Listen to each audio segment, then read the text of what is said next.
we overlook it. We walk all over it, trample it every day. Yet we need it, like the air we breathe. It's about time that we talk about soil, and certainly about time that we start protecting it. There can be no life without it. It feeds us, and we are responsible for it. Soil is formed from rocks that are decomposed slowly by the sun, the wind and the rain, by animals and plants. In this way, 10 centimeters of fertile soil are created in 2,000 long years, only 10 centimeters in 2 millennia. Soil that we deplete in only a few years, gone forever. Forests and plants protect the soil. But every year, 13 million hectares of forest are cut down. Fields are cultivated inadequately. Added to that are monocultures and farming on slopes. After the harvest, fields are left naked and unprotected. All this greatly accelerates erosion. And so, gone with the wind, washed away by water. 24 billion tons of fertile soil were lost in 2011 alone. A loss of 3.4 tons per person worldwide, no matter what age.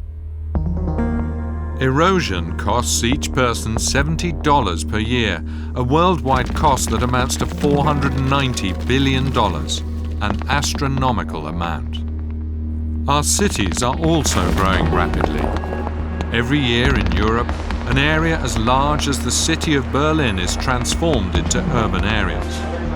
Half of these soils are sealed.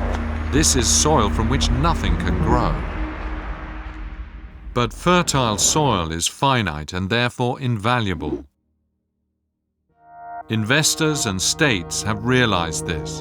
The race for the soils of the world has already begun.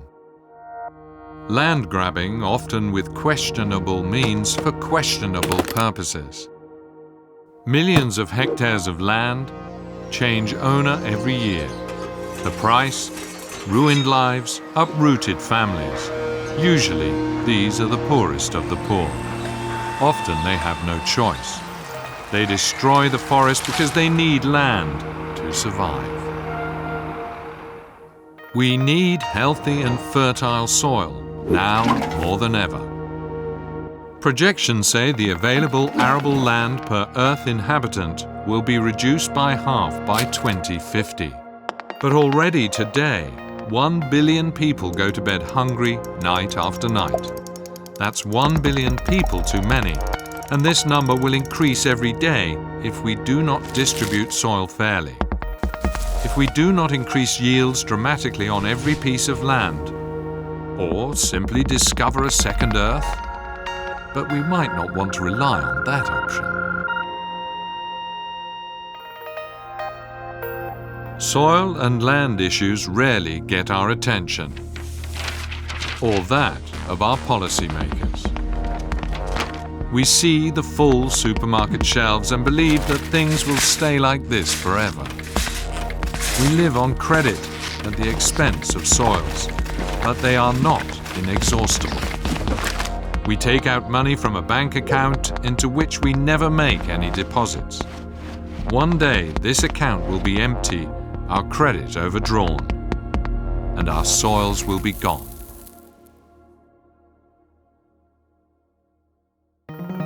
But there is good news.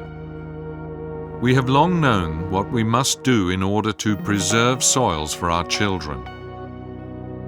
Let's remember, soil is a sensitive living being who wants to be taken care of. It is not a factory. Everyone has a right to soil. This right must be safeguarded by the law. And we cannot afford to bury our livelihood under a layer of asphalt.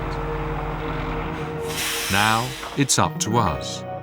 We must open our eyes and find ways to apply our knowledge, so we don't end up losing the ground under our feet.